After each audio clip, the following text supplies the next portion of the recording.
Amazing audience, we are live with Joshua Bach. We're back. We're back. Bach. Well, it's a great pleasure to connect with you. Thanks for coming out today. It's an honor, absolute honor. I appreciate it. Yeah, this is an exciting day. It is going to be super fun. Yeah, we've knocked out. You're the fifth, but 1, 2, 3. Oh, you're the sixth person. Here we go. It feels like only none.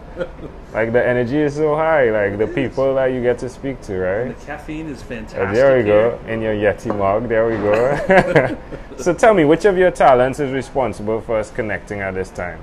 You know, the passion for community. I co-founded a nonprofit organization called Coffe, Community Outreach for Financial Education. Wow. And when did you get that name? Like, how did you come up with that name? Divine Aid. Divine Aid. No, I know the exact date and time it came to us. We were scattering through, and once we found it, it was like, this is it. Yeah. So you decided on coffee first because you love coffee. Because we love coffee. And then you worked out the acronym. Yeah, it just kind of worked out. You know, I mean, wake up to a new financial feature. I love it. It's that process of rebirth, relearning, and that's what financial education is all about. Is just being able to get to the basics, get to the mindset, not necessarily the boring numbers. Those are important, but it's really that mindset that we target more than anything else. You have to target that in order to build the base of all the other knowledge. So who do you work with? Under 25, over 25, everyone? It's a pretty wide range. Our key models meet people where they're at. So we started out primarily in the senior market, 55 and older. Right.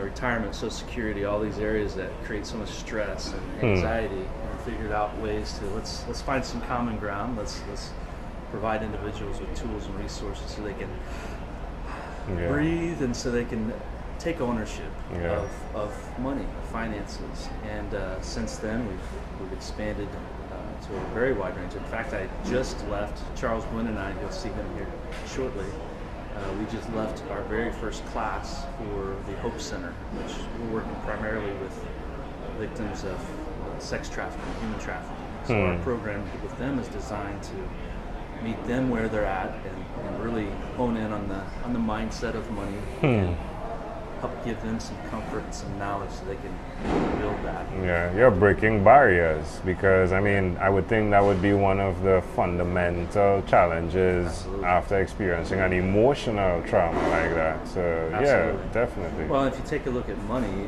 there's a lot of emotion that's wrapped up in that $1 bill. Yeah. There's a lot of ill feelings. There's a lot of it's a really wide range of thought. And in order to really learn, you need to break it down to its roots and get comfortable with what money truly is. So we do that. We do that with passion. Who did you learn the skill of teaching from? That's a good question. I think my background's in social work, so working with individuals, meeting them where they're at, has always been key. So whether it's a individual one-on-one or whether it's a group dynamic, I think it just happened over time with passion. I mean, being able to take an idea of something that you're passionate about, excited about, and then learning how to connect with people on a small level or larger level. So why will you continue to do this? Oh, it's so much work. I'm seeing so much work written across what you do. Yes. Like I'm just seeing I work hard. Why will you continue? Because it keeps evolving, it keeps changing. We find more and more ways to connect with individuals. We've also found the reason why we founded Coffe in the first place is we really were able to dissect the problems and challenges of money are really the root cause of most of the ailments or challenges that we have in our community. If you take almost every nonprofit that's out there serving their community, money plays a very important role in just about each and every one of them. It does. We're able to connect with other nonprofits and figure out a way to tie in our philosophies and our mindset of money in with their organizations, then we can create a lot of win-win situations. Yeah. What is one other thing you've done consistent? But before we do that, are people going to coffee.com? Like, how do I connect with you if I'm listening? It's Coffe, C-O-F-F-1-E, Coffe with 1-E, USA.org. Okay, coffeeusa.org. Coffe, COFFEUSA.org. What's one other thing you've done consistently over the last 3 years? Well, I know Harrison will probably talk more in detail with this later, but one of the key things that we've done is we've developed the sustainability is very important for individuals, for businesses, for nonprofits. And we saw a huge need within the nonprofit community. Basically took the top 10 reasons why nonprofits fail, Right. top 10 largest challenges, and we decided that we wanted to create a curriculum to help with these areas. That's a great idea. And it's been an absolute.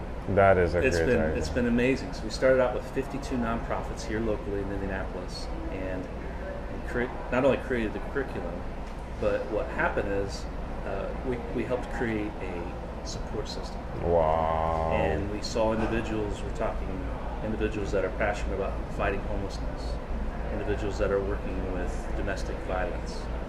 The Hope Center working with training programs and treatment center for victims of human trafficking, and so many different types of nonprofits within this group. But what we found is the curriculum is fantastic, and we're growing and expanding upon that. But what's even more powerful is the network that we've been able to help create and lead, the support systems, the ways that all these different nonprofits can have more of an abundant mindset and work together.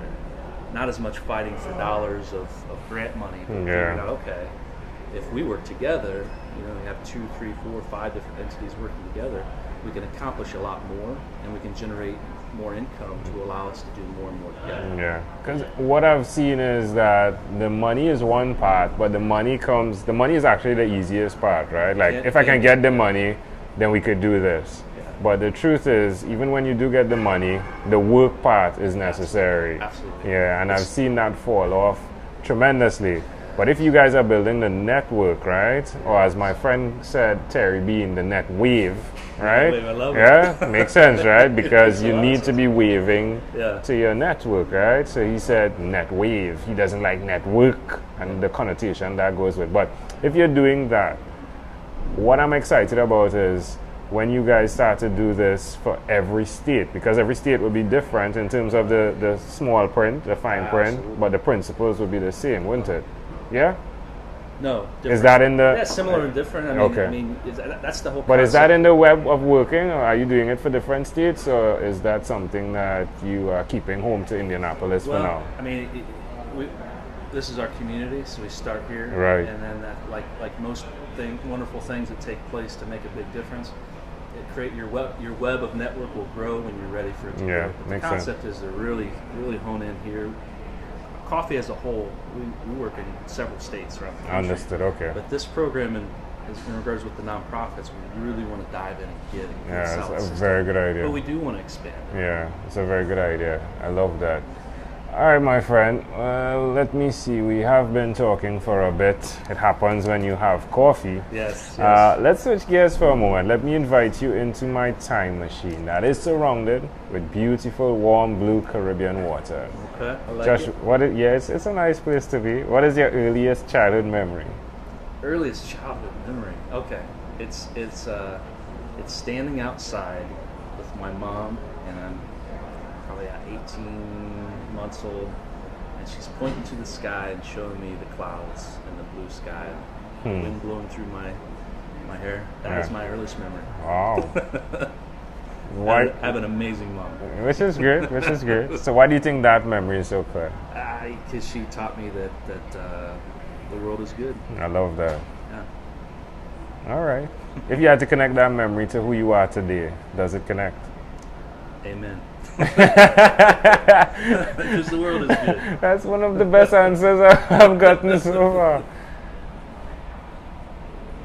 If I had to offer an interpretation to the thought picture that you created in my mind, it's just that the sky is the limit. Yeah? Possibility. Yeah, the possibility.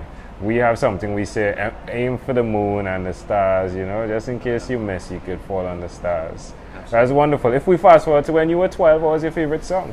My favorite song? Yeah, at 12 years old. Good Lord. Yeah, probably Def Leppard, maybe? Right. Like, Aha. All right. Yeah. All right, I remember cool. Bee Gees were a little further back, but I remember having a Bee Gee record. and playing that like nonstop. Yeah, that's cool. That's cool. All right, my friend, well, we've arrived at our destination. Okay. But before we get off of this time machine, there's a small declaration form. So it's yes or no, possibly a bit more. Are you married? Yes, I am married. Have you chosen someone to pass on your skills to? 5 children. Wow! 5 girls, man. What's up with Indianapolis? What do you guys eat? Boys and girls? All girls. Yeah. Wow, 5 girls, so you are a king in your house. Yeah. Wow. They're amazing girls. How old are they? My oldest is 13, and then 9, and then 7, 7, and 7. Triplets. Yes. We just had one guy. No, it's something in the water. I do not want There's any something water in the from water. Indianapolis. No, all of my children are adopted, so 2 are biological twins, and then one of our other daughters Understood. just happens to be she's 2 months older than the twins. Okay. So we call them twins. Okay. They're triplets. Yeah. All right. They're all amazing. That's amazing wonderful. kids. But that means you walk the talk, right? In terms of the life you live and what you promote, you walk the talk, right? I like to think so. Yeah, that's good. all right, let's do this. So, do you watch TV for more than 3 hours a day? No. How about 3 hours a week? No? What about screen time? The phone? Screen time, yes, that's a different story. I wonder if you. I'm looking for a unicorn. Yeah. No TVs, no news, no cable. It's all like Screen time. Documentaries or watching. All right, my friend. If you had to share with us your own unique real statement, a statement that represents who Joshua Bach is, what would you say that is? You have to really tie in the word possibility, because possibility is one of the most powerful words in the human language. Because there is no end; it's only hope. Yeah. I would also say surround yourself with people, give more than you take, and surround yourself with people that do the same. Love it. Joshua, and I keep saying Josh, but Joshua, right? Yeah. Yeah, I suppose you get Josh all the time, right? I do. You do Josh? Josh probably more common than Josh. Yeah, all right. Josh, well, this was a great pleasure. Before we leave, is there anything else you'd like to share with our amazing audience? I would say keep doing what you're doing. I appreciate Just it. being able to wrap the concept of communication and listening to other people's opinions and allowing other people to expand that. That's what this world needs. Yeah, I appreciate it. I love what you're doing. Thanks for that. I love what you're doing as well. Great stuff. Amazing audience. Joshua Bach. Thank you, my friend, for being on What is Inspired by 12-Minute Convos with Angel Jones. Boom!